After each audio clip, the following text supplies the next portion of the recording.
Welcome back to Recap It. Today we are going to recap a 1983 romantic drama movie titled Risky Business. A Chicago teenager is looking for fun at home while his parents are away, but the situation quickly gets out of hand. But before we begin, please consider subscribing to this channel. Now without wasting any further time, let's begin, shall we?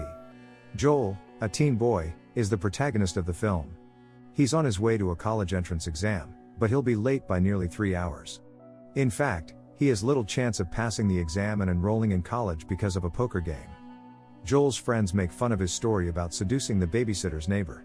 If Joel had encouraged his pals to have sex with her before his friend took off, he would have told them the truth about her. Joel tells Miles the truth about the nanny. It wasn't the best or most ideal circumstance for him to do it in. Miles believes he should take a chance and do it himself. His parents are going on vacation for a few days at the same time. When Joel hears Miles' suggestion, he smiles. He is going the next day after dropping his parents off at the airport for their holiday. He starts his day without his parents by drinking and eating, and he keeps himself entertained by playing music on his father's bass and dancing to old-time music. While attending a future entrepreneurs lecture, I was listening to Bob Seger's rock and roll. Joel and Barry are tasked with generating revenue from their workshop. Glenn comes to Joel's house with his girlfriend, albeit reluctantly, to use a room for sex. Joel and Barry race the Porsche late at night, impressing the ladies and having a good time. On Joel's behalf, Miles contacts a prostitute named Jackie the next day.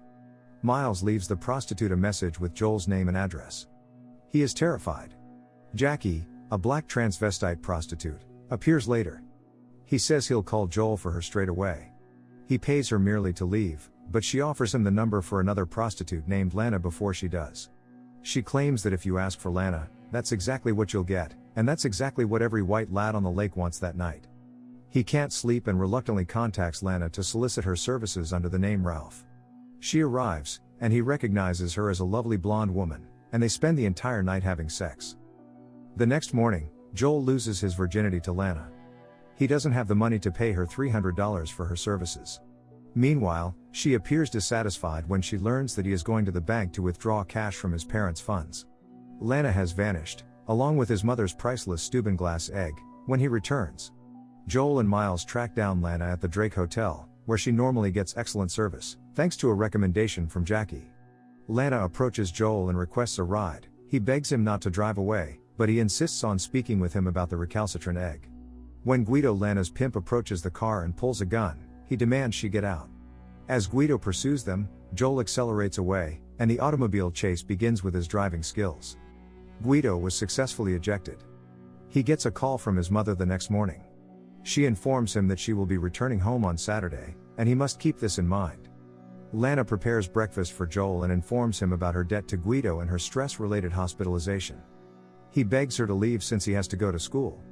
His pals are waiting for him when he returns. He suspects Glenn of having sex with Lana, but Glenn tells him that this is not the case.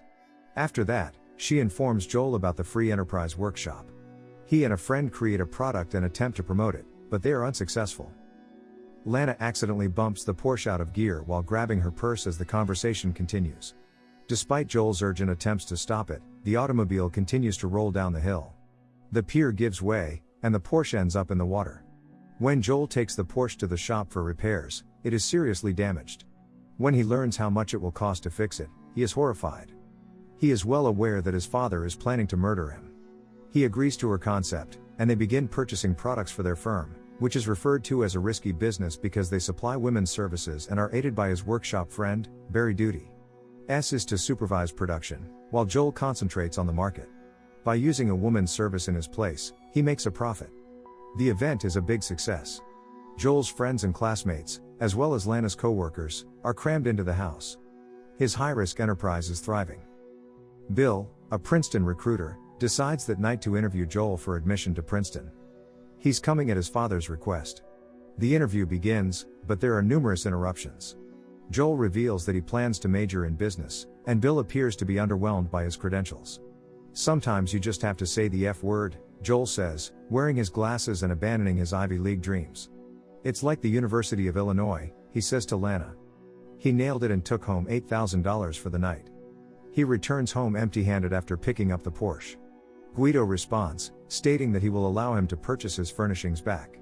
Because his parents are on their way home, he begs him to return all of the furnishings to him. His mother, however, discovers a break in her glass egg. For dating, and Lana take a stroll through a park at night. They make predictions regarding their future. She expresses her desire to continue seeing him. He ultimately got it, despite all of the risks he took. And this is where the movie comes to an end. I hope you enjoyed it, as always until next time.